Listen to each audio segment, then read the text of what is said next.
Hola, buenos días. Hoy es 8 de marzo, Día Internacional de la Mujer. Ok, y cumpleaños de mucha gente, de algunos de mis amigos también. Bueno, vamos a enlazarnos acá, Facebook.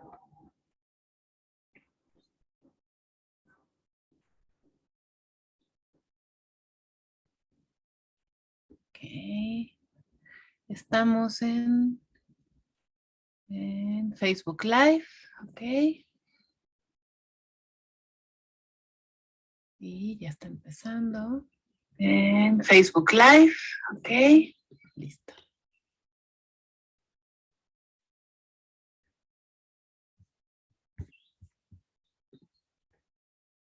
Listo. Conciencia y conexiones con ciencia.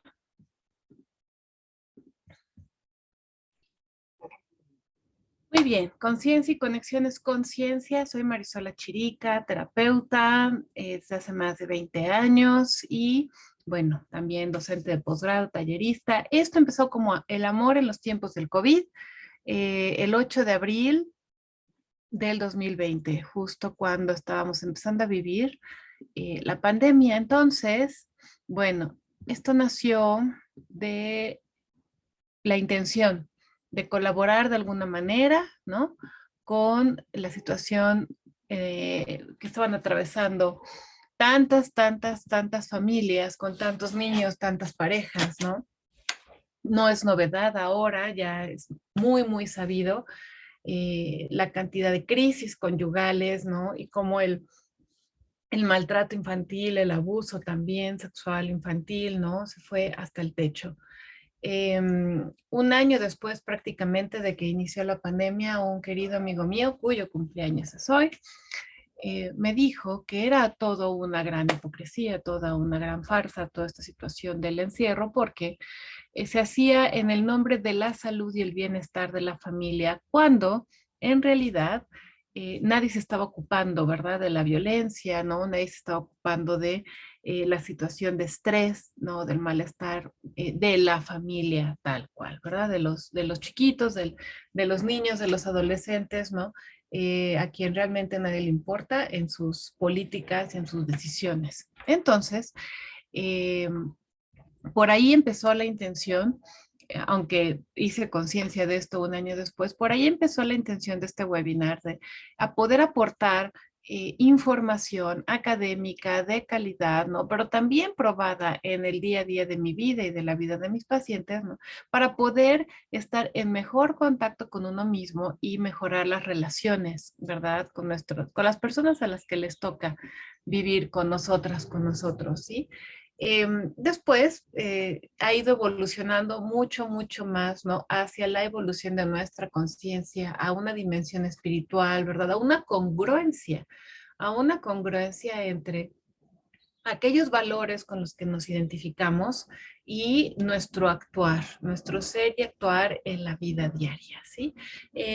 Ha habido un grupo muy constante que nos estamos reuniendo aquí los martes, mientras haya ese grupo constante, habrá este webinar, pero aprovechando que se puede al mismo tiempo transmitir por Facebook, pues bueno, esto sigue siendo abierto a todo público, sigue siendo gratuito y de aportación voluntaria, porque algunas personas me han querido ayudar con el pago del Zoom profesional de las grabaciones. Entonces, gracias al esfuerzo de todos nosotros, pues estamos aquí todavía por si hay algo que aportar, hay algo que pueda ser de utilidad para el bienestar, ¿verdad? El bienestar real, ¿no? De nuestras familias y de las comunidades a las que pertenecemos. El tema de hoy, aceptación radical, no le sonará nada extraño a las personas que han estado aquí cada semana, 2 años, nada extraño les suena, ¿no? Pero si para alguien es novedoso, pues estoy segura que lo va a encontrar sumamente valioso, sumamente valioso. Ajá. Miren, en estas direcciones de acá abajo, facebook.com terapia cursos familia, están todos los webinars ahí grabados con el passcode, ¿no? Disponibles para quien los quiera ver de manera gratuita. Y en estas direcciones de Blogspot he subido cada vez más, he estado subiendo más escritos últimamente y de hecho al final de este webinar les voy a compartir el link de lo que escribí ayer. Le falta un poquito de edición de fotos y todo, pero creo que es importante empezar a reflexionar sobre el tema, ¿sí? Bueno, eh, a partir de que hago esta pequeña presentación, yo guardo silencio y los dejo. Se me olvidó poner la musiquita. Voy a poner la musiquita. Los dejo con unas diapositivas para que respirando, haciendo contacto con tu cuerpo, con el ambiente en el que estás, la temperatura, tu silla, tu postura, tu respiración, todo tu estado interno y todo lo que te rodea, para que te ubiques en el aquí y en el ahora, puedas eh, permitir que el mensaje de estas reflexiones que te voy a dejar, que las de hoy, al igual que las de la semana pasada, fueron traducidas por mi amigo Luis Barrueta, que ha sido al webinar y que ha colaborado con las traducciones, ¿verdad? De estas reflexiones. Entonces, muchas gracias, Luis. Los voy a dejar con estas reflexiones más, creo que son tres. Entonces, los voy a dejar 3 minutos con cada una en silencio. Vayan por su libreta, vayan por algo con que anotar para que con el movimiento de la pluma, ¿sí? Y con nuestra respiración se vuelva una experiencia. Salgamos de lo conceptual y entremos en lo experiencial, permitiendo que el mensaje, el ejemplo de vida, ¿sí? Venga y nos mueva, nos lleve a esa otra manera de ser y estar en este mundo.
Hola.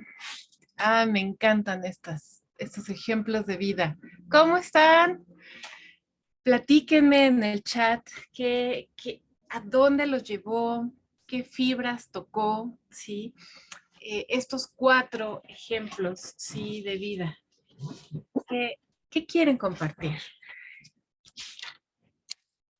Por supuesto, para mí, pues no es la primera vez que los leo. Aquí les Barrueta, gracias, nos hizo favor de traducirlos, ¿no? Porque desde el año pasado los tenía yo en inglés, ¿no? Y los circulaba de esa manera, pero gracias a la traducción, pues ya los podemos poner aquí en el webinar para que sigan con esa fuerza y con ese poder de transformación, ¿verdad? Multiplicando el don, ¿sí? Que estas personas iniciaron cada uno en su lugar, ajá, en su lugar. Eh, yo ahora que lo releo con ustedes en este momento, porque desde allí, por ahí anda mi pensamiento toda esta semana y un link de la reflexión que subí a mi blog, que se los voy a compartir al ratito para quien guste leerlo. Ha estado girando mucho mi reflexión alrededor de la obediencia. Una palabra, ajá, que a muchos nos ha sacado roncha durante muchísimo tiempo. Yo que estuve pues en una escuela de puras mujeres, católica, de monjas, ¿no? Y con un padre sumamente estricto, ¿verdad? En los que lugares ambos, ¿no? En los que la obediencia ciega, ¿no? Era algo que sobre todo, hablando del Día de la Mujer, ¿verdad? Que es el día de hoy, era algo que a mí se me exigía, a mis hermanos también, pues, o sea, a mi mamá también, o sea, en general se le exigía a todo mundo, pero en diferente medida, ¿no? A las mujeres de la familia en una medida, ¿no? Y por ciertas razones y a los hombres. Pero no vamos a hablar en el webinar de cuestiones de género, aunque si de pasada vienen al caso, lo haremos, como siempre, ¿no? Sino más bien en cómo el ejercer, ¿verdad? En nuestras familias, en nuestros trabajos, ¿verdad? Una obediencia, la exigencia de una obediencia ciega hace que, pues, finalmente pierda valor y hasta se convierta como el enemigo, ¿no? Y bueno, ahora ya lleva muchos años la educación yendo en contra de una obediencia, ¿no? Y estamos empezando también a ver los estragos, ¿no? Bueno, los terapeutas familiares para nosotros es el pan de todos los días, ¿verdad? Niños sin control, niños sin estructura, ¿no? En cuyas casas y cuyos colegios se ha conceptualizado la obediencia como algo terrible, algo insoportable, como la peor injusticia. Uh-huh. Entonces, bueno, en esta polarización, ¿verdad? Entre una obediencia ciega, opresiva, ¿no? En la que una persona se aprovecha de su situación de poder para poder someter y explotar a otras personas, ¿no? Para fortalecer su ego, ¿no? Para sentirse superior, ¿no? Etcétera. Y el otro extremo, ¿no? En donde la obediencia es vista desde un lugar, como la semilla y el origen, ¿no? Del sufrimiento, ¿no? Llevándonos a identificarnos con la víctima, ¿no? Con ser una víctima. Estos polos no nos ayudan en absoluto, no nos sirven de nada, ¿no? Si volvemos a los orígenes, ¿sí? De nuestras espiritualidades, de la gran sabiduría de la filosofía perenne, ¿verdad? Había mucho sol y puse la cortina y ahorita, a ver, vamos a ver si no vamos a estar. Híjole, ya nos quedamos muy oscuras. A ver, un segundito. Y vamos a abrir un poquito la cortina. No la obediencia a una persona, o sea, no se trata la obediencia o la desobediencia, aunque en otro plano sí, híjole, sí, ahorita acabo de pensar en otra cosa. Ahorita les digo en qué plano sí es la obediencia a otra persona, ¿no? Pero estos cuatro ejemplos de vida a mí me llevaron mucho a pensar en la obediencia, a la justicia y a la compasión, a estos valores, ajá, que desde hace tantos años, ¿no? Cientos, miles de años, ¿sí? La humanidad fue llegando a través de este camino de despertar a la conciencia en el que pues tratamos de seguir caminando a 1 hora. Espero que ahí se vea mejor. Ok. Por ejemplo, Wang Enlin, el primer ejemplo de vida que vimos, no tenía dinero este señor, es un campesino, no tenía estudios, no tenía dinero, pero sí tenía la voluntad de obedecer al mandato de la compasión y de la justicia que la situación demandaba. Me acuerdo de Erin Brockovich también, ¿no? Debe haber muchísima más gente, ¿verdad? Su gente estaba siendo afectada, los cultivos, la comida, ¿no? Estaba siendo envenenada por los residuos de esta planta química y estudió 16 años. Imagínense el sacrificio, la paciencia, no tenía dinero para pagar libros.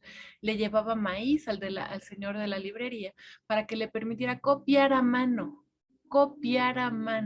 ajá, los textos que necesitaba para prepararse y finalmente ganó el juicio. Uh-huh. Entonces no lo hizo desde el poder, no lo hizo desde el conocimiento, no lo hizo desde las influencias, ¿no? Ni siquiera lo hizo desde la certeza de ganar. Ajá. Ya no digamos otras razones pésimas, ¿no? Como fama y poder, ¿no? Lo hizo porque yo creo, asumo, imagino que no tenía otra opción. En el momento en que uno despierta a una situación que demanda, ¿no?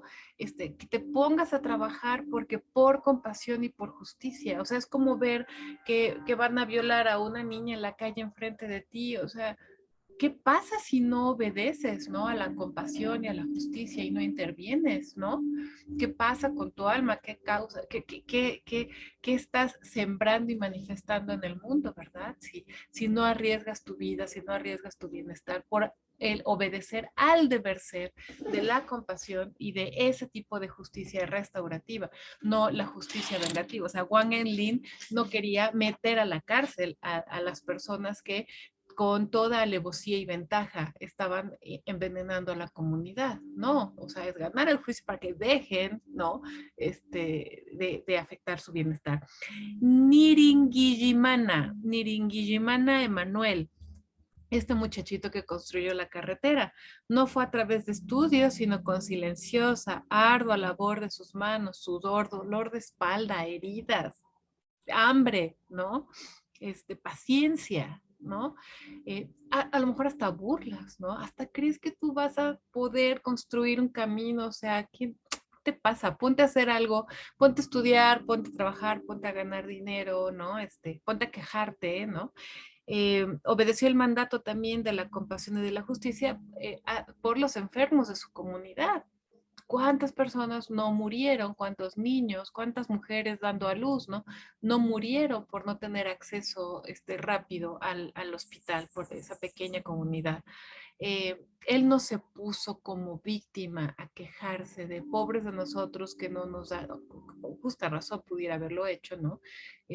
Por culpa del gobierno, de estar olvidados, esta gente rica que tiene todo y que no piensa en nosotros y que no nos provee. No, él tomó herramientas caseras y tomó lo que sí tenía, que era su cuerpo. Ajá. Y entonces, durante 3 años estuvo construyendo un camino hasta que lo logró. Y cuando le dicen, oye, ¿qué necesitas? ¿No? ¿En qué te podemos apoyar? Fíjense cómo él, desde esta frase tan sencilla, ayúdenme a construir un puente, nos declara cómo se ve a él mismo, no como una víctima, ajá, sin poder, no, sino como un verdadero héroe, porque el verdadero héroe asume que es su deber, ajá, establecer la justicia restaurativa, la compasión, ¿sí? El bienestar para todos. Y desde esta frase, ayúdenme, es mi deber construir un puente, ayúdenme a construir un puente, es mi deber poner manos a la obra, solucionar lo que tenga en mis manos, solucionar con los talentos y los medios con los que yo lo pueda solucionar, ¿sí? Por aquí Rosy nos compartió, son experiencias de vida que me llevan a pensar que no solamente lo que haces para llenar tu vida trasciende cuando las compartes para los demás, para tu comunidad, para la vida. Exacto, sí, Rosy. El asunto es que nos sentimos extremadamente pobres como personas, ¿sí? Y nadie da lo que no tiene. ¿sí? Es a partir de la experiencia del amor y de la gratuidad y de que experimentes qué tipo de Dios o de trascendencia es la que tú experimentas. O sea, depende si estás con los lentes de la escasez o de la abundancia. Ya lo vimos hace un par de webinars, ¿no? ¿Qué pasa si estamos con los lentes culturales de la escasez? Pues siempre vamos a ser unas víctimas, ajá, y siempre vamos a ver la falla en todo. Y si ahorita en este momento yo veo que esto está muy mal y pobre de mí, Marisol, que no tengo la luz adecuada, ¿no? Porque me hace falta un estudio de grabación para que esto salga bien y la temperatura adecuada. Así voy a vivir mi vida, ¿no? Si en cambio puedes decir, wow, tenemos el internet, tenemos la electricidad, ¿no? Tengo mi planta, tengo mi café, están ustedes aquí presentes, ¿no? Tengo salud. Entonces, desde la abundancia, dejas de ser una víctima y eres el héroe de la situación. Y dices, es mi deber, es mi deber. Yo cuento lo que yo hago y dejo de hacer cuenta. Emilio, gracias Marisol por compartir ejemplos de vida. Gracias Luis Barreta por traducirlos. Ejemplos de vida que todos, si queremos, podemos ser luz y mover las conciencias y transformar las situaciones. Exacto. El secreto es saber que sí tenemos. Porque ustedes ven a Wang Englin, a Nirin Guillimana, a Emanuel, ¿no? Y dice, estos pobres diablos, o sea, uno mismo los descarta. Estos pobres diablos, ¿qué pueden hacer? ¿De qué pobre diablo hablas? Yo soy el héroe que va a salvar esta situación. Fíjense en Teresa Cachindamoto, la jefa malawi que prohibió la iniciación sexual de las niñas pequeñas. Apréndete su nombre, dice, ¿no? Y yo desde hace muchos años, ¿no? Me lo aprendí y se lo agradecí porque es algo que me pega demasiado, todo el abuso sexual, ¿no? En el mundo que es además internacional, primer mundo o tercer mundo, da lo mismo, ¿no? Pero en este caso reflexionaba yo he trabajado muchos años con víctimas de abuso sexual, ¿sí? Por aquí Lolita también, bueno, no soy la única, ¿no? Y entonces hay algo que puede incluso no repararse nunca, nunca. Cuando abusan de ti sexualmente, cuando te torturan, ¿no? Sobre todo si estás chiquito, ajá, hay algo en ti que se rompe. Esa confianza básica en la bondad, ¿no? De quien debería ser tu cuidador primario, de que la vida es buena. Entonces, bueno, con años, paciencia, con terapeutas, con técnicas, ¿no? Se trata de reparar, sobre todo cuando tienes una experiencia espiritual trascendente acerca de tu propio abuso, ¿no? Puedes trascenderlo y puedes convertirlo en tu mayor poder, ¿no? Para transformar la realidad. Pero lo que sí sabemos es que la mayoría de las personas, niños y niñas que son abusados sexualmente en la infancia, están rotos, quedan rotos. ¿Sí? Y después la mayoría de las personas que ustedes ven en las calles, adictos, ¿no? Al cemento, al alcohol, ¿no? Tienen historias de abuso y de tortura en su infancia, ¿sí? No, mi pobre padre, pues digo, repetía nada más, ¿no? Lo que la cultura decía, estos buenos para nada que no quisieron ir a la escuela y no quisieron estudiar, también como para espantarnos, ¿no? Pero no. Ahora sabemos, ¿no? Que al investigar las vidas de estas personas, ¿no? Sin hogar, la mayoría quedaron rotos. Entonces, ¿qué pasa cuando tú no rompes a alguien en la infancia? ¿Qué pasa cuando tú te prohíbes a ti mismo, ¿no? Invadir, vulnerar, afectar, transgredir el cuerpo de la otra persona, cuando como padre, como madre te prohíbes, yo no voy a golpear a mis hijos, por supuesto que no voy a abusar sexualmente de ellos, ¿no? ¿Qué pasa con ese niño que va creciendo? Pues no va a crecer tan dócil y tan sumiso como las generaciones anteriores, ¿sí? No es lo mismo una mujer que a los 8 o 9 años de vida es iniciada sexualmente por su propio abuelo, como en algunas tribus de África, espero que no siga siendo, pero igual y sí, ¿no? Y niñas, ¿no? Que a partir de la pubertad, ¿no? 11 años, ¿no? 12 años, ¿no? Ya están comprometidas en matrimonio con un chamaquito de 14, 15 años y a los 11 añitos son obligadas a pasar una semana en una cabaña con el que luego va a ser su marido, por supuesto semana en la que son violadas, ¿no? y ya que quedan traumatizadas, por supuesto que son personas dóciles, son niñas que van a quedar disociadas, ¿verdad? Y van a quedar traumatizadas y van a estar en el mismo nivel de conciencia y de sufrimiento, disociación y trauma, ¿no? Que el resto. Entonces, ¿qué pasa cuando tú eliges no transgredir, no violentar? Vas a tener que enfrentarte con la libertad de la otra persona. Vas a tener que aprender a dialogar, vas a tener que ir más allá de la imposición física, de la violencia, ¿sí? Y del sometimiento psicológico, ¿sí? Y te vas a tener que cuestionar muchas cosas, ¿no? Para poder contestar preguntas. Mi hija me decía hoy en la mañana, pero ¿por qué rayos no puedo irme vestida como yo quiero y pintarme las uñas, ¿no? A la escuela, ¿no? Que su nueva escuela no tiene uniforme. Hija, es para que no se distraigan. Eso es lo que yo no entiendo. ¿Por qué dicen que nos distraemos, no? Entonces, en ese momento sentí así la punzada de flojera de, ay, voy a tener que, pues sí, me dio flojera.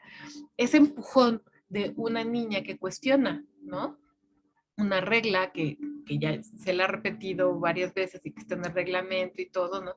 Ah, bueno, pues luego ni esa flojera es lo que uno queremos, lo que uno quiere trascender.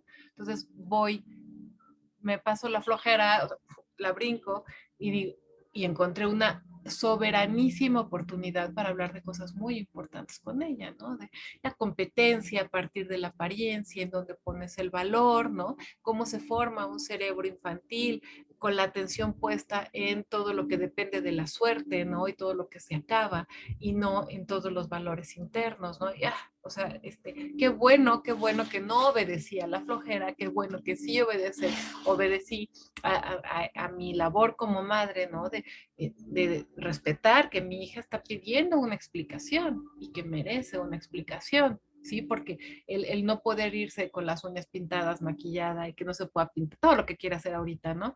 Es coartar su libertad. Entonces, ¿qué explicación se merece un ser humano al que no voy a violentar? ¿Sí? ¿Y qué exige eso de mí?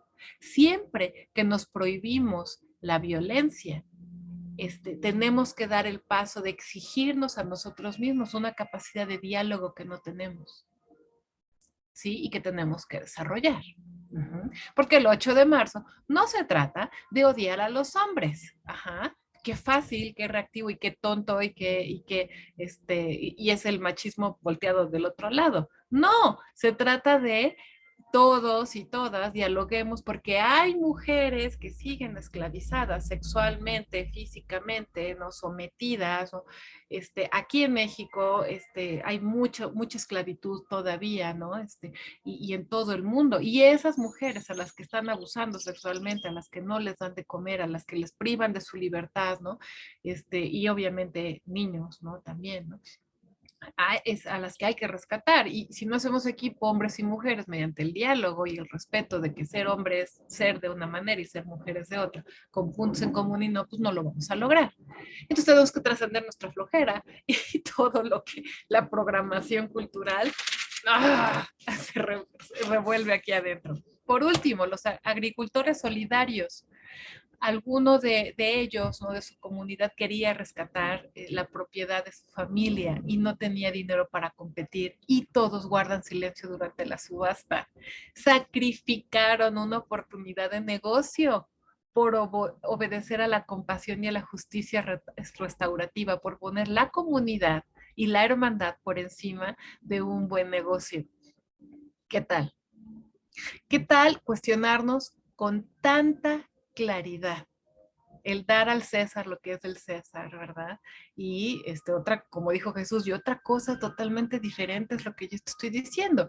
Y Jesús lo dijo con todas sus letras. Si alguien te pide prestado, o sea, dáselo, ¿no? Y no estés pensando cuántos intereses te va a pagar, porque eso hasta cualquier cabrón lo hace. Digo, cualquier prestamista, usurero, hace eso. Le piden prestado como, no, yo te presto al 30%, ¿no? Y si no te rompo las piernas, pues cualquier cabrón mafioso hace eso, ¿no? Dice Jesús, yo no estoy hablando de eso. Si alguien te pide dinero, se lo das. Si alguien te pide que lo acompañes 1 kilómetro, lo acompañas 2. Si alguien te pide la túnica, le das también el sayalo. No me acuerdo exactamente qué más le tenías que dar. O sea, no nos hagamos pendejos, pues, o sea, de que todo en esta vida lo hacemos como un negocio. Como Sheldon Cooper en la de Big Bang Theory, que Penny le dice, tengo un regalo para ti, ¿no? No, ¿por qué me vas a dar un regalo? ¿Qué no ves que me estás dando la obligación de corresponderte con un regalo del mismo precio y o sea, con el mismo valor, significado relacional que tú me des, ¿no? Total que Penny al final le da algo que no tiene comparación, que es el autógrafo de uno de sus héroes, ¿no? Y hasta los regalos de Navidad y los regalos de cumpleaños, ¿no? Y los favores que hacemos, todo va con jiribilla, todo va con esta mentalidad de negocios, ¿verdad? Entonces no nos hagamos sonsos, ¿verdad? Eso no es liberación, eso no es estar en la abundancia, eso es estar en la total escasez. Y como dice Anthony de Melo, pues nada más démonos cuenta de que estamos dormidos, que estamos dormidas, ¿verdad? Y tengamos la intención y el deseo, ¿no? De despertar y dejar de hacernos tontos, ¿no? Pensando que obedecemos a la compasión y a la justicia, cuando en realidad seguimos obedeciendo nuestra programación de una manera inconsciente, nuestros caprichos, ¿verdad? Y a nuestro miedo desde la escasez. Bueno, hasta aquí dejo de hablar yo porque encontré, creo que es el mejor video de Tara Brach. No lo pude resistir. Este video, aunque es largo también, me dio todas las respuestas que yo esta semana estaba buscando. Sí, y dije, no puedo buscar otra cosa, o sea, tengo que compartir en el webinar lo que para mí ha sido esta semana el gran parteaguas entre mis preocupaciones personales, ¿verdad? Entre las preocupaciones nacionales y, por supuesto, esto que está sucediendo en Ucrania, Rusia, Estados Unidos y finalmente que tiene el potencial de afectar a todo el mundo, ¿sí? En esos momentos, ¿no? En todos estos días, ¿no? De tratar de ubicarme espiritual y congruentemente, ¿sí?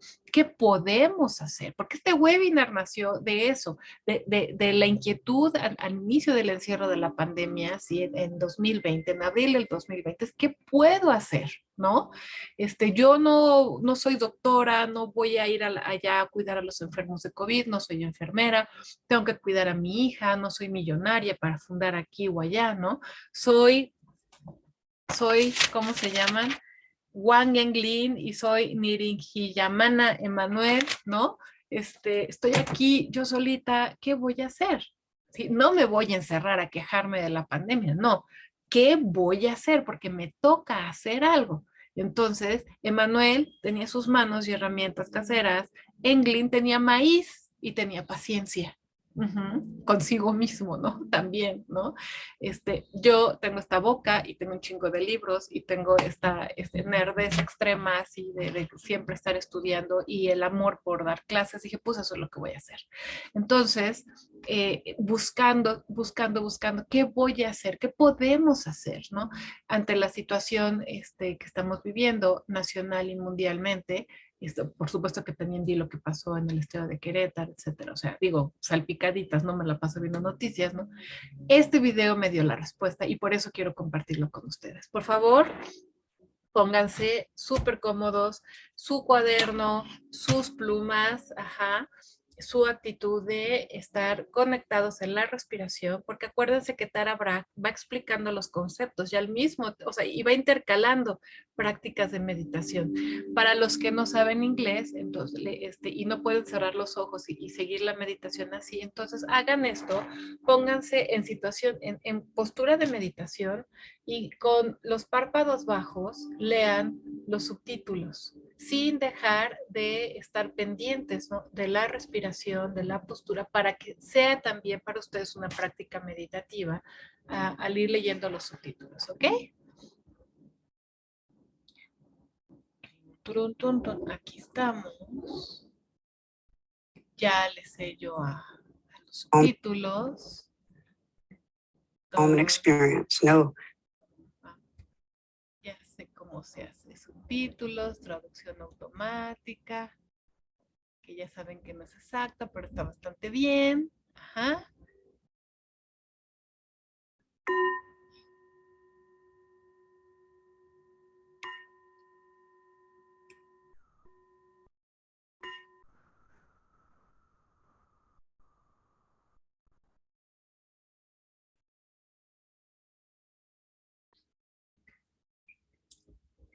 Welcome, namaste. It's a pleasure to be with you. In our last class last week, the theme was cultivating a loving heart. And this week, what I'd like to do is explore what I really consider to be the roots of love and wisdom, which is acceptance. And true acceptance is radical. I mean, it means no resistance to the present moment experience, no controlling. It's a full allowing of life to be as it is. It's what the poet Dorothy Hunt calls a heart space where everything that is welcome.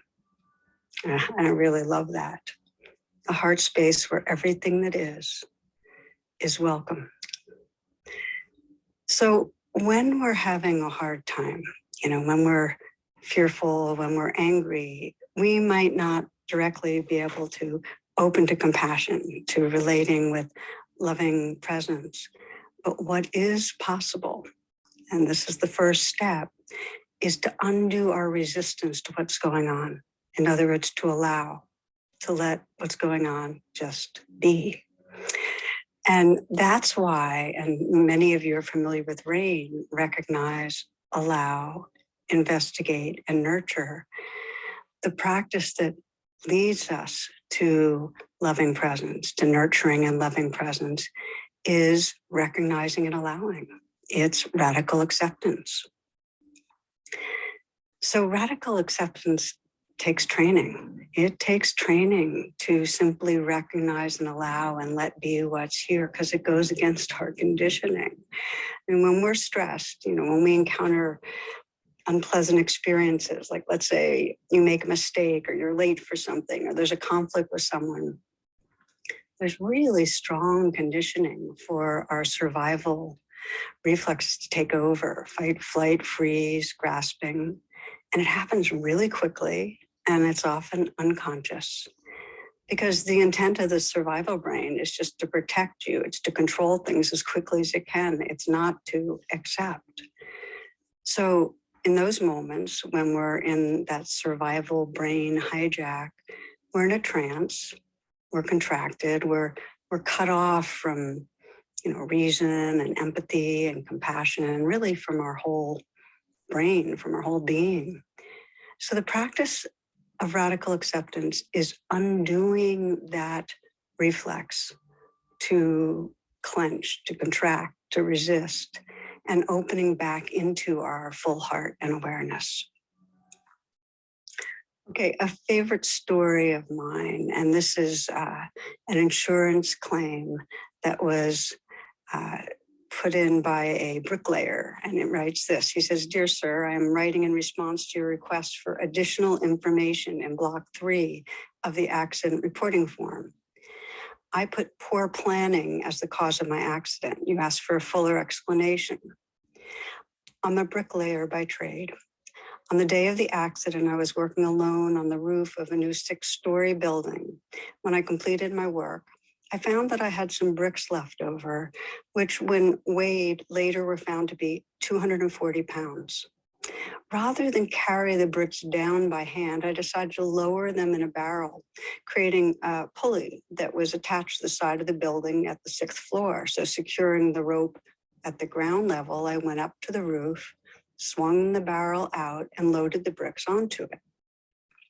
Then I went down and untied the rope, holding it tightly to ensure a slow descent of the 240 pounds of bricks. You will note on the accident reporting form that my weight is 135 pounds. Due to my surprise of being jerked off the ground so suddenly, I lost my presence of mind and forgot to let go of the rope. Needless to say, I proceeded at a rapid rate up the side of the building. In the vicinity of the 3rd floor, I met the barrel, which was now proceeding downward at an equally impressive speed. This explains the fractured skull, minor abrasions, and the broken collarbone as listed in section 3 of the accident form. Slowing only slightly, I continued my rapid ascent, not stopping until the fingers of my right hand were 2 knuckles deep into the pulley, which I mentioned in paragraph 2 of this correspondence.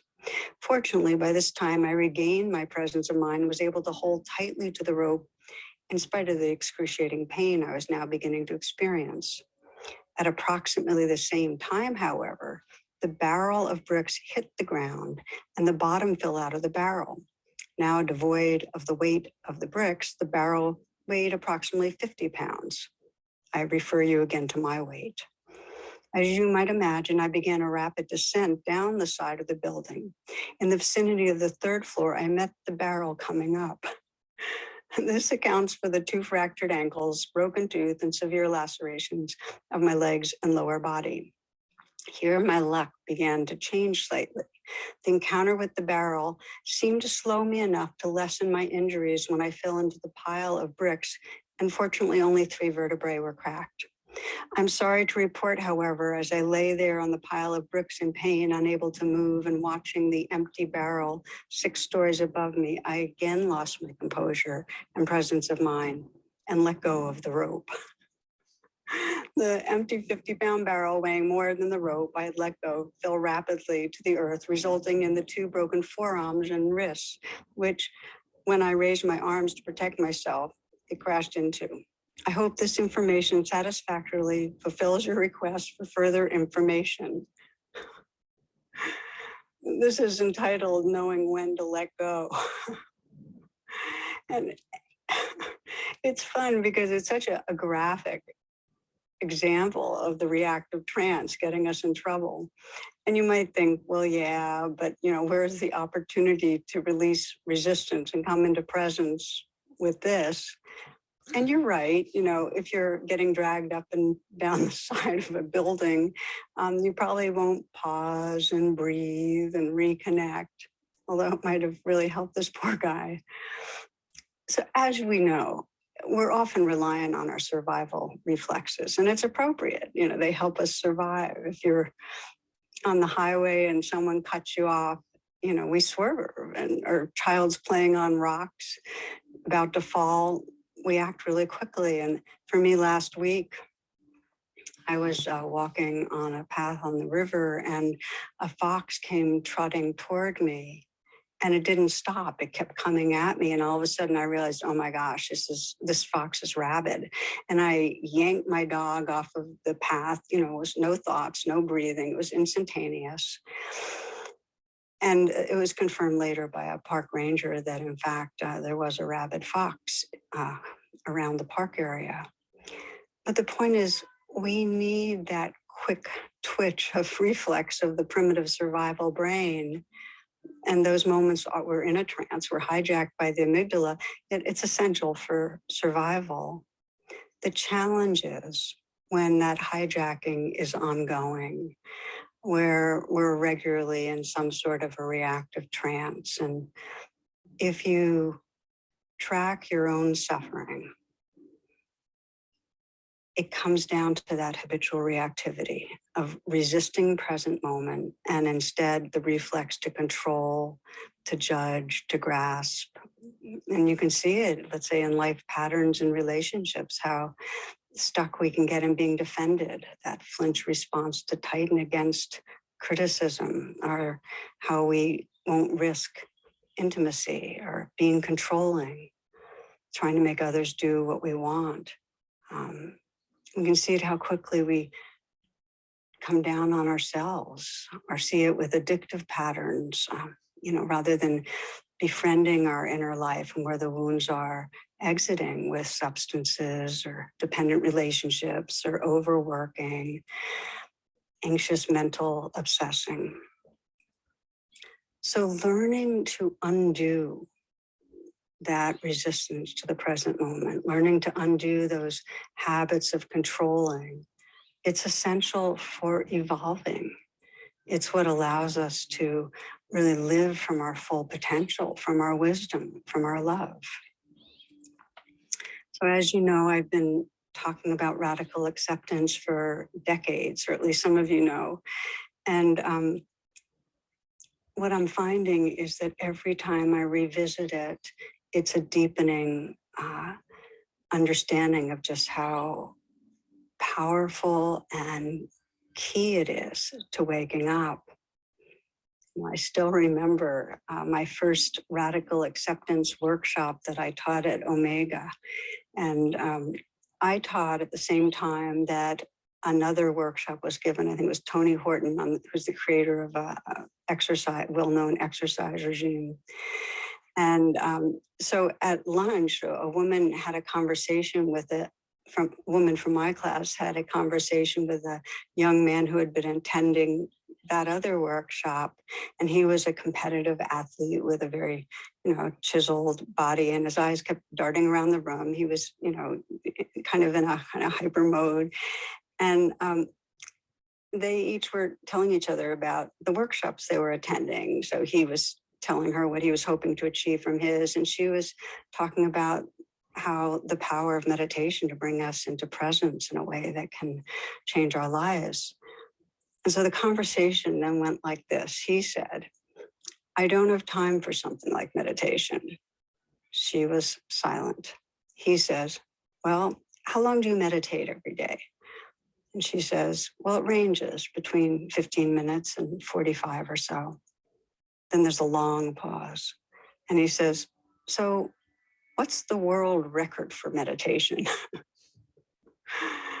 And you feel the energy of it, and that the gifts of radical acceptance of meditating is not achieving anything. It's really becoming fully who we are, living from an awakened heart mind.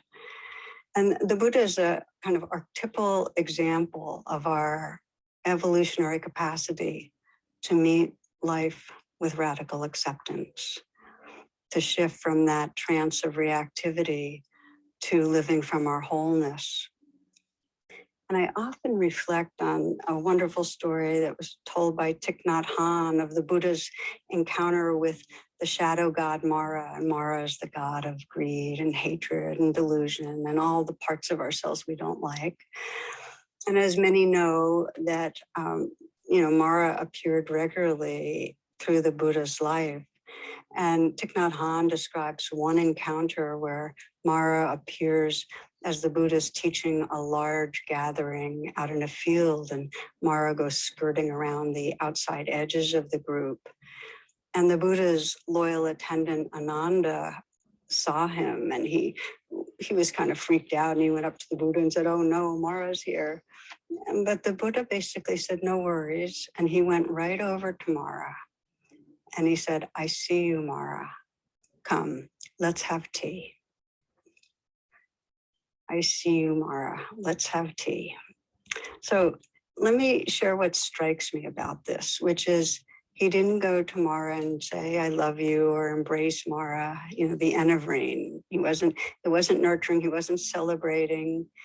Nor did he hear about Mara being there and then say, well, who or what is aware of Mara being here, and just see Mara as a kind of empty, impermanent phenomena. There's no Buddha, there's no Mara. No, he didn't do any of that.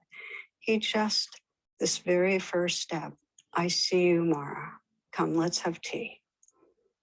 We begin with radical acceptance, with not resisting the reality that's right here. There's a transformational power in the moments. If something difficult arises in your life, let's say a wave of fear or anger, and if you can pause, and if in that pause you can, with mindful awareness, just say, "I see you, anger," or "I see you, fear. Let's have tea. Let me just be with this." In those moments, you're no longer a victim of those emotions. You're no longer possessed by them. You're not in a reactive trance anymore, because here's what happens. And this is the kind of magical alchemy of a moment of radical acceptance, of that mindful presence, is that when you see the wave, you become the ocean. You can then relate to the wave and let it be there. You're no longer caught inside the wave. And that's where the freedom is. "I see you, Mara." In that moment, you're no longer at war with Mara, you're a larger awareness. When I was new to teaching retreats, I think it was one of my first few retreats, I encountered one of the most powerful illustrations of this shift from being kind of caught in something to that presence, that freedom that can respond. And it was, it happened when I was doing an interview, meeting with one man who had Alzheimer's, and he was there with his wife, and his wife is helping him move through the retreat. But I asked him how he was doing, because he seemed to be in pretty good shape. And he described something that happened right at the beginning, the early onset, when symptoms were first showing up. He was a psychologist, also a meditator of about 15 years. He was giving a talk somewhere, and he had about 100 people there. He arrived to give the talk, and he froze. He went blank. He didn't even know why he was there, what people were waiting for there, you know, why they had come. And so here's what he did. First, he didn't do anything. He just kind of paused. And then he started naming what was going on inside him.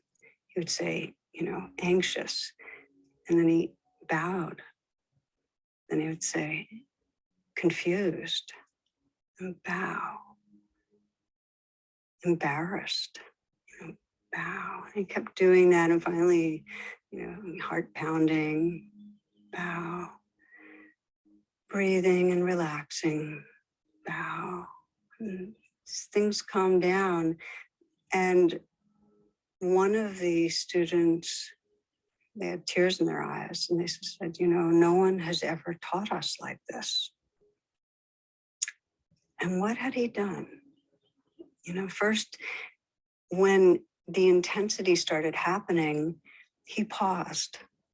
He didn't try to resist it. He didn't try to pretend, nothing. He just paused, and he began naming what was going on. I see you, Mara.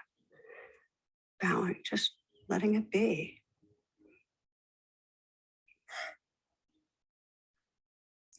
You know, radical acceptance interrupts the habitual reaction. It gives space for what's here to unfold in a healing way. And for this man, he shifted from, you know, the victim of a disease, from somebody who was possessed by reactivity, to a larger awareness and presence.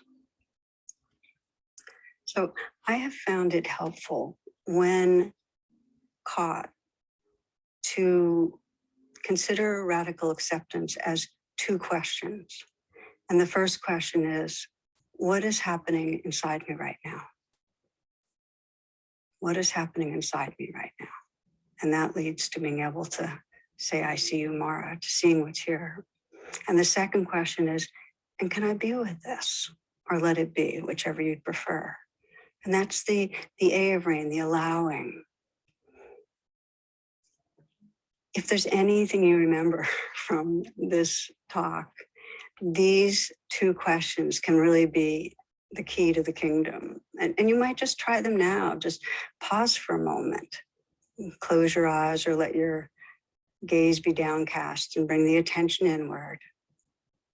And ask yourself, what's happening inside me right now?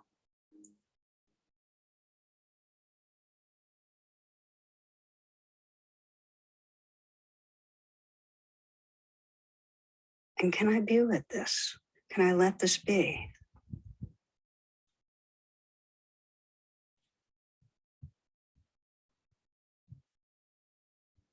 Just notice, even in a few moments, some enlarging of presence, that you're not as much caught inside something as you're the ocean, you're the awareness that's aware. Okay, so come on back. I often get the question, doesn't this make radical acceptance a real passive, or lead us to inactivity? And, you know, what if we're in an abusive relationship? Or what about all the suffering in our society? So I just want to say here that activity is an essential expression of our of our aliveness. You know, we speak, we move around, we engage with our world. The question is, when we get disturbing news, or when someone mistreats us, or as we face our world, as we face the racism, the spiking of anti-Semitism, the undermining of democracy, all the sufferings of our world, climate change, do we react or do we respond? In other words, do we react from the amygdala, from our conditioned fears, with anger, with blame, with more violence? Or do we have the capacity to pause, to open to the moment without resistance, to feel what's here, and then respond from a larger space of awareness, from our natural intelligence and our heart? React or respond? The reality is, for most of us, because our habits of reactivity are so deeply grooved, that when things happen, like the kind of things I just named, when we get stressed, we find ourselves initially launching into our old patterns. And I found it really helpful to reassure myself that no matter how much I've been on a reactive streak, no matter how long it's been going on, in the moments of remembering, oh yeah, what's happening inside me right now? Can I be with this? That's a moment where the doors to freedom start opening. And the more we interrupt the old habits, the more we're nourishing new, wholesome kind of patterning. So a recent example of the power of radical acceptance in my life, one of my most intentional interrupting patterns is when I find myself judging others. I have a kind of a dedication to, okay, let's interrupt this when I catch on that it's going on. Well, a few weeks ago, I had some email exchanges with a colleague I work quite closely with, and we were disagreeing about the timing and the content and the shaping of an event. And I felt the growing tension in the emails. The messages were getting a little bit more and more terse. Well, right before going to bed, I shot off an email arguing my position, and then I went offline, which in retrospect is kind of like hanging up on somebody, right? Anyway, I was in a reactive streak. And then there I am in bed, and I'm tossing and turning, and it's clear that my tone was pushy and not collaborative and not friendly. And I realized I'd broken two cardinal rules. And one is to wait and never send an email when I'm inwardly reacting and judging. And the other is never, ever, ever do it in the evening when I'm tired and on empty. So there I am in bed, and there's no distraction. So there's nothing to do but feel that inward churning. You know how it is. So okay, let's be with the reality. That was the beginning of, okay, let's pause and stop resisting by being off in my thoughts and sense what's here. So I deepened attention and what's happening inside me right now. And I could feel the sense of rightness and annoyance and the judging, the tightness in my body. Okay, can I be with this? So feeling it, allowing it. Again, this is the recognizing and allowing of rain. Then I continued doing it. Okay, well, what's inside me in this moment? Recognizing again, oh, so self-aversion. I'm just not liking that righteous judging self. Can I be with that self-aversion? So just feeling it, opening to that. And then again, what's happening now inside me? Oh, really wanting to feel connection, to feel open-heartedness. Okay, be with that longing, being with it. And gradually the longing became just that, more open-heartedness. And realizing, okay, now I'm back home in more of that oceanness, more of who I really am. So that process of recognizing and allowing over and over again undid the resistance and the reactivity. So next day, later in the afternoon, we jumped on the phone, and I apologized for my tone and being overbearing and own my uptightness. And it was warm. It was collaborative. We found our way and actually left with a deepened sense of connection and appreciation, because the bumps are never the problem. It's not the bumps. It's when we keep on resisting the underlying unpleasantness, keep needing to be right, keep being defended, keep being aggressive, and not really touch into what's going on underneath, that we end up getting caught in the suffering. So radical acceptance, it undoes that conditioning to resist the waves, to resist reality. And by releasing resistance, and this is the gift, we open to a fullness, an oceanness of who we are. And it's a superpower, and it really frees our spirit. Let me just pause again here and invite you to check in. If it helps to close your eyes or lower your gaze, again, to have that intention towards radical acceptance, to simply notice what's happening right here inside you and let it be.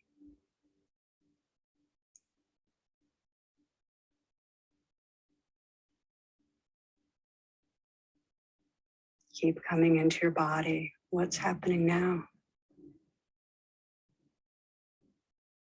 And can I be with this? Can you say yes to this moment? And then yes to this moment.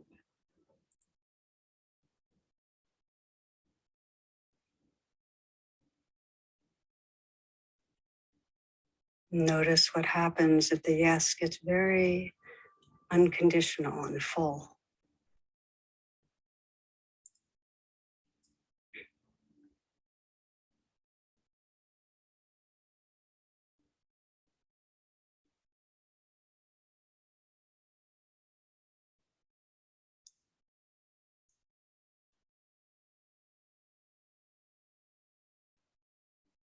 You can continue in presence. If you want to keep the eyes closed, that's fine, or open them.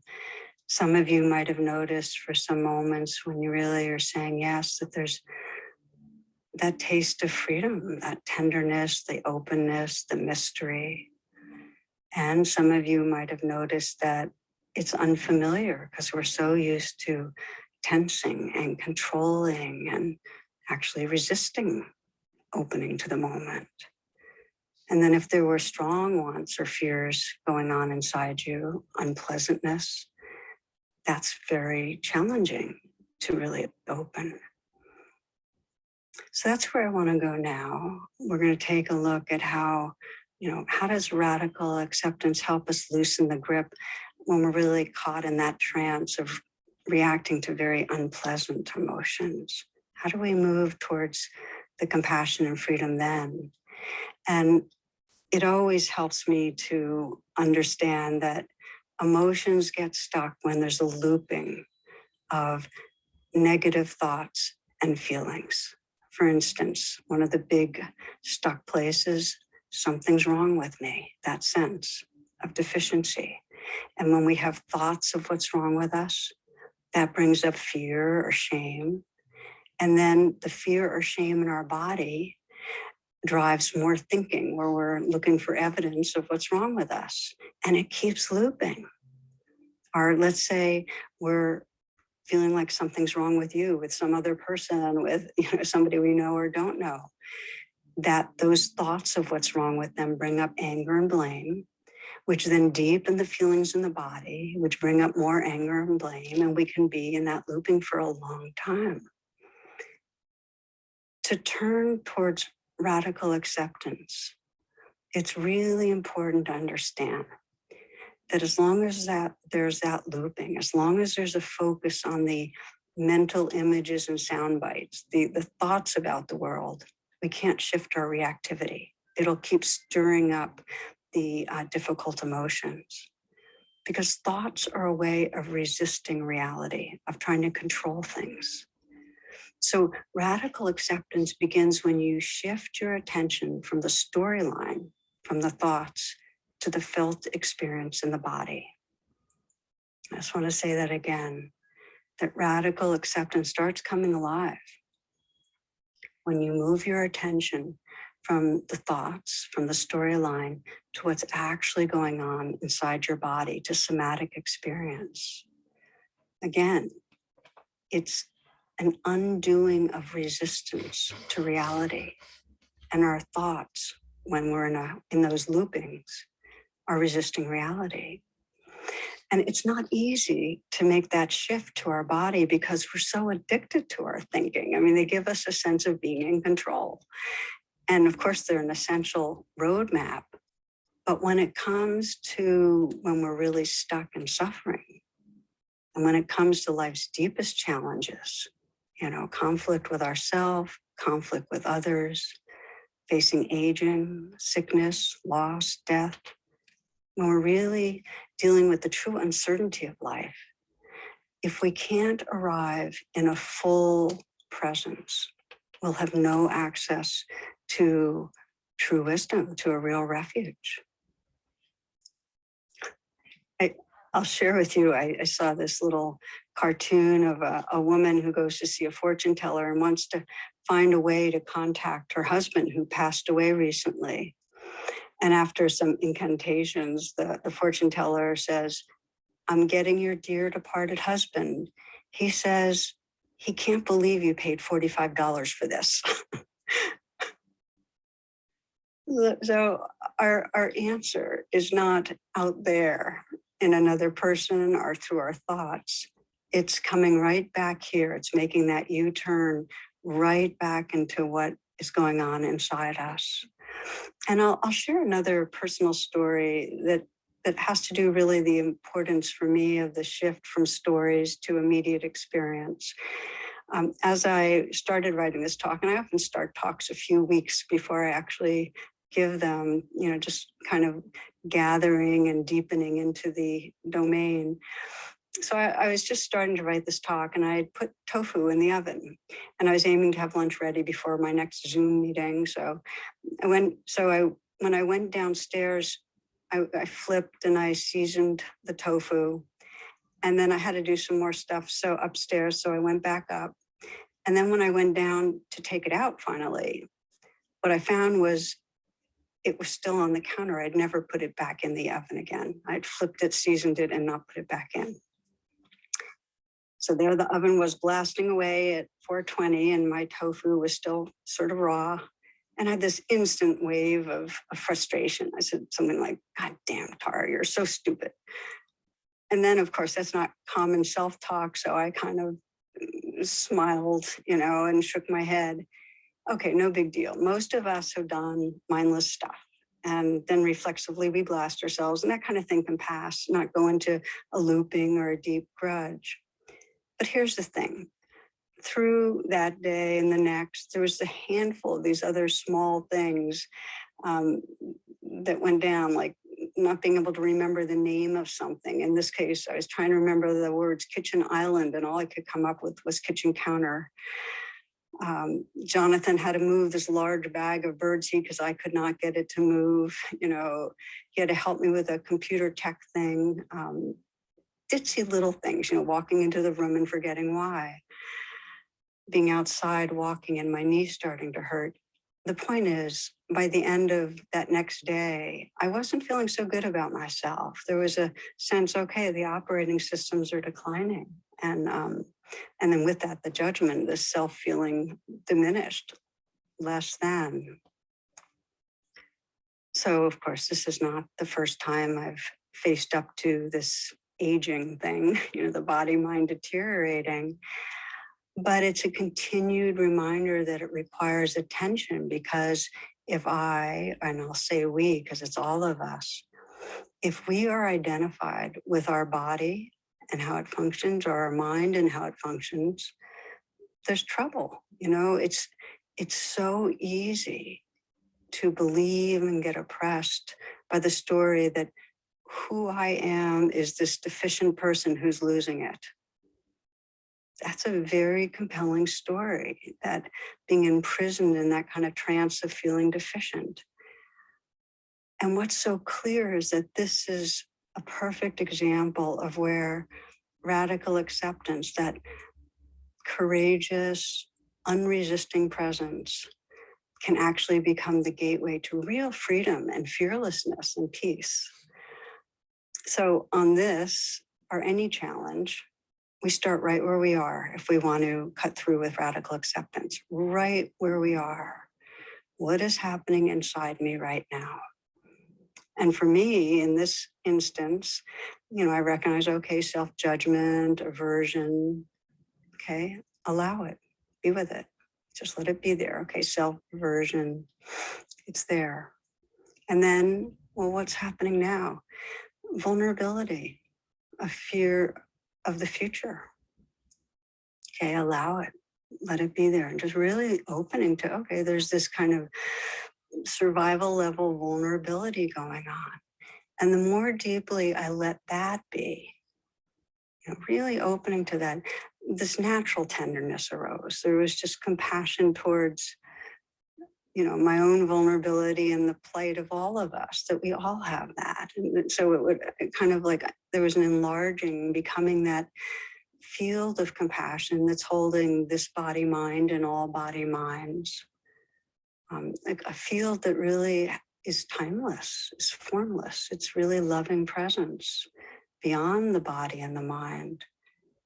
And with that, there's a lot of peace. And I really find over and over again that this is the gift of radical acceptance, that when there's that unresisting presence with reality, our awareness awakens. So we're inhabiting a larger truth and reality. We're inhabiting the oceanness of our being, that timeless loving presence. And we can be with whatever waves, all the waves of this living, dying world, we can be with it.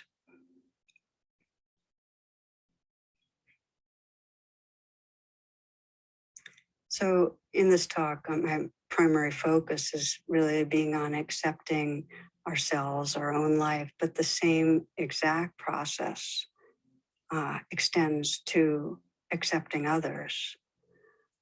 Recently working with a woman who was judging her father for his political beliefs. And as we know, there's just a lot of dividedness, families, friends, and so on.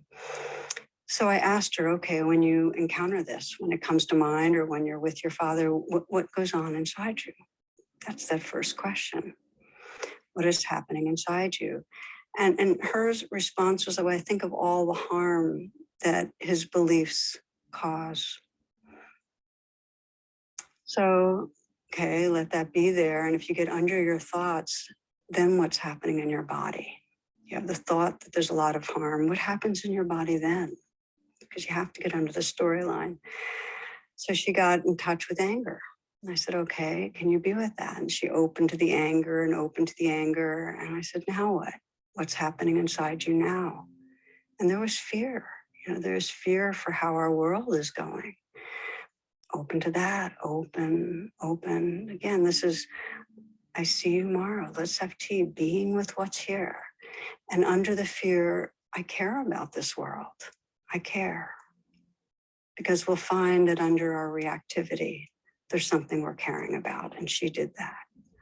So I said, let that care fill you. Let it be all it is. Just be with that. And that was her becoming at home with a larger sense of her own being. That's where she realized, oh, this is my nature. This is the ocean. This is who I am. And when I had her bring her father to mind, there was sadness and there was more room for him to be as he is. She was the ocean being with the waves, and she could also remember what she loved about him. And of course, it required repeating, because anytime there's deep grooves of habits, we have to keep interrupting, keep repeating. But she was on a trajectory towards freedom. So the point is, if you're judging someone and you want to move towards that larger sense of being, acceptance, the pathway is to open up to what is coming up in your body under the thoughts and the stories. and keep bringing that radical acceptance to that. What is happening? Can I be with this? Bringing as much presence and gentleness and kindness as you can. And you'll find you'll naturally undo the resistance that not only was pushing away the negative feelings, but also pushing away the vastness and beauty and wisdom that's inside you. Now, I mentioned earlier, and I want to say again, it doesn't make us passive. Of course, you'll act, possibly you'll communicate with the person if it has to do with judging someone, or you'll engage in the world. But the process of presencing and acceptance will allow you to act from your true intelligence and heart. I mean, that's why the great leaders, current and past, leaders like Nelson Mandela, Gandhi, they dedicated time to practices like this that connect us to our heart and our spirit. So this is the invitation for each of us, that if we want to cultivate this superpower of radical acceptance, to start where you are, keep paying attention to what's arising inside you without adding further judgment or resistance. I mean, this is the secret pathway to inner peace and wholeness. You might want to just take a moment to listen to the poet Dorothy Hunt. Her poem's called Peace is This Moment Without Judgment. Do you think peace will come some other place than here, some other time than now, in some other heart than yours? Peace is this moment without judgment. That is all. This moment in the heart space where everything that is welcome. Peace is this moment without thinking that it should be some other way, that you should feel some other thing, that your life should unfold according to your plans. Peace is this moment without judgment, this moment in the heart space where everything that is welcome.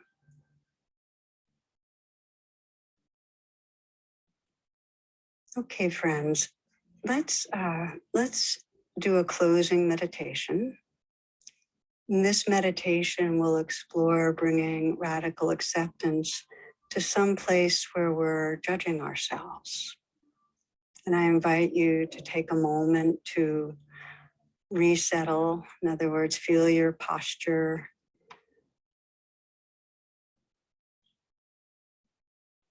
Let your eyes close, your gaze be downcast, and settle right here.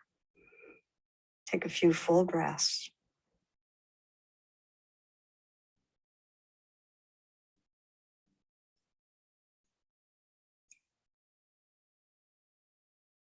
And you might bring to mind where you're finding yourself getting snagged in self-judgment these days.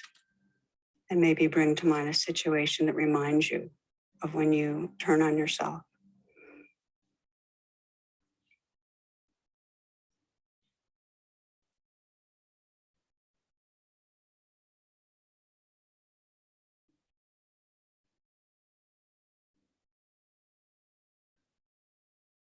Let the situation be close in,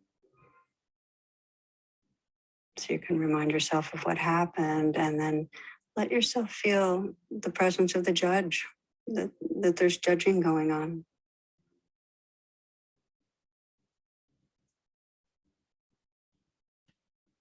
What you're believing about yourself.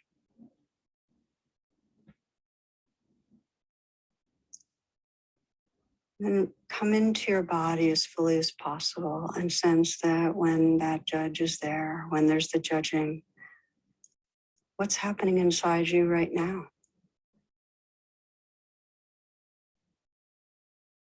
Maybe there's a voice saying it's true. And ask again. So if that's what the voice is saying, what's the experience in your body of that?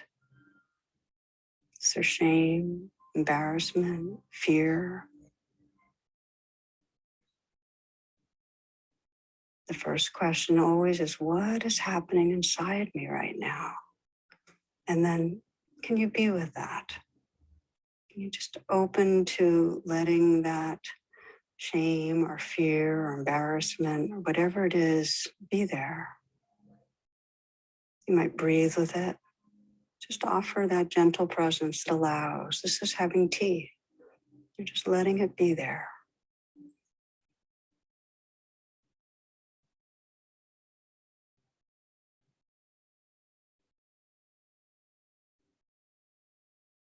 Staying in your body, you might ask, okay, so what's happening now? Is there something more that's going on that wants my attention? Maybe something layered under that. Just noticing what's there. Again, you're saying, I see you, Mara. And then have tea with that, just open to it. Breathe, be gentle. A non-resisting presence with what's here.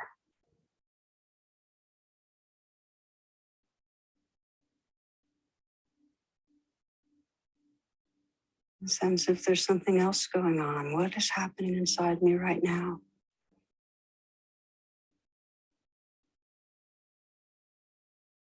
And can I be with that? Let that be as much as it is. And maybe you're beginning to feel a sense of tenderness or kindness or care, sensing sadness for being stuck.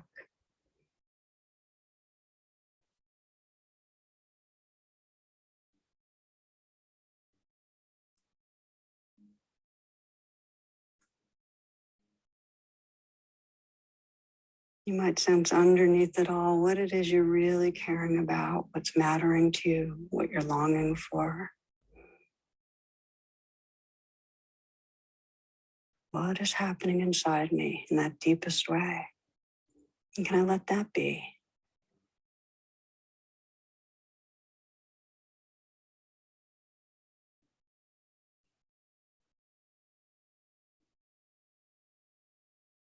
Sensing in the presence that's here who you really are. That awareness, that compassion that's holding and relating to the waves. Just noticing the shift from being caught in the waves of judgment or reactivity to a larger presence that's more truly your home. And sense the peace, the freedom, when you can respond to the waves, but not be in reaction.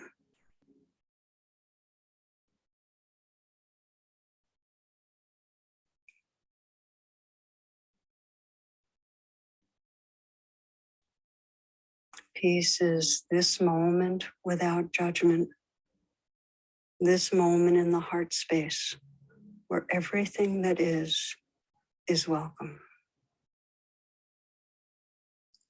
Taking these final few moments to sense the blessing of that heart space where everything that is welcome.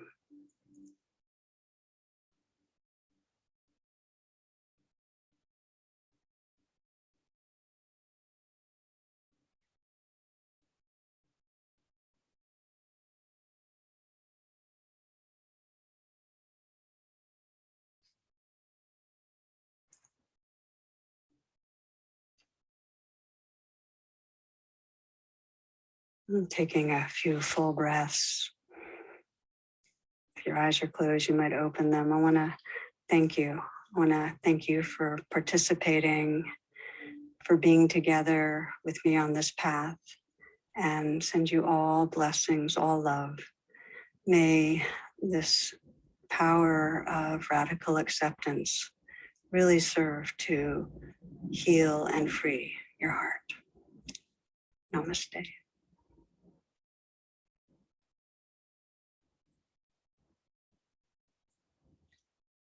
No podemos solucionar un problema desde el mismo nivel de conciencia en que fue creado, ¿verdad? Entonces no podemos manifestar la paz desde la guerra, ¿verdad? Tenemos que estar en paz, ¿verdad?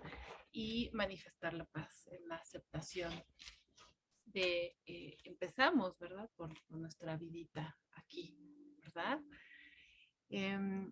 Hice una lista de posibilidades, ¿no? Para que ustedes puedan identificar qué es lo que se dan cuenta que les cuesta más trabajo aceptar. A lo mejor es más fácil para algunos aceptar la melancolía, la tristeza. Para otros es más fácil aceptar el enojo, ¿no? Entonces, se los voy a ir diciendo despacito, cachen la que les haga clic de esa es, ¿no? Para que la pongan en un letrero y entonces puedan verla todos los días y decirle, te veo, Mara, vamos a tomar el té. Impotencia, vulnerabilidad, soy deficiente, soy defectuosa, defectuoso, autodesprecio, ansiedad, confusión, vergüenza, corazón palpitando, agitado, aburrimiento, melancolía, equivocación, cansancio, resistencia, vacío, enfermedad, dolor, inutilidad, egoísmo, indiferencia, furia, rencor, venganza, incertidumbre. Y lo que ustedes quieran añadir, claro.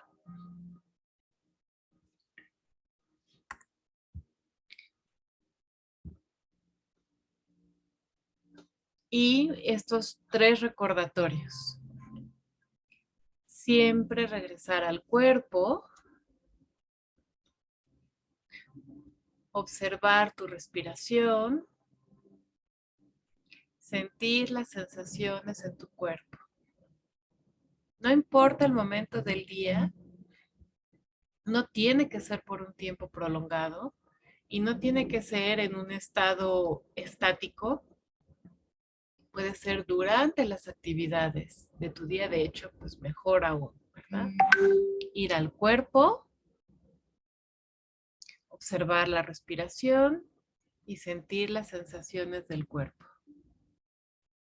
Okay. Espero que haya sido tan increíble ver este video como lo fue para mí. Y les dejo algo que ha sido nuestra guía durante muchos meses en este webinar, la casa de huéspedes. El ser humano es como una casa de huéspedes, cada mañana un nuevo inquilino. Felicidad, depresión, una maldad, en un momento como un visitante inesperado, llega la conciencia. Dales la bienvenida y acógelos a todos ellos, incluso si son un grupo penoso que desvalija completamente tu casa. Trata a cada huésped honorablemente, ahí está la reverencia de la que nos hablaba Tara Brach, ¿no? Pues podría estar haciendo espacio para una nueva delicia. Como dice Richard Rohr, ¿qué me quieres enseñar con esto, Señor? El pensamiento oscuro, lo vergonzante, lo malvado, recíbelos en tu puerta sonriendo e invítalos a entrar. Agradece a todos los que vengan, pues se puede decir de ellos que han sido enviados como guías del más allá.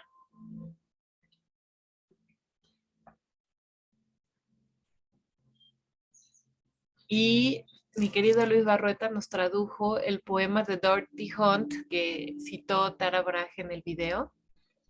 Aquí está, y junto con lo que tiene estrellita, quien me lo quiera pedir, me lo pide, ¿sí? La paz es este momento sin juicio. ¿Piensas que para la paz se requiere el fin de la guerra o que los tigres coman solo vegetales?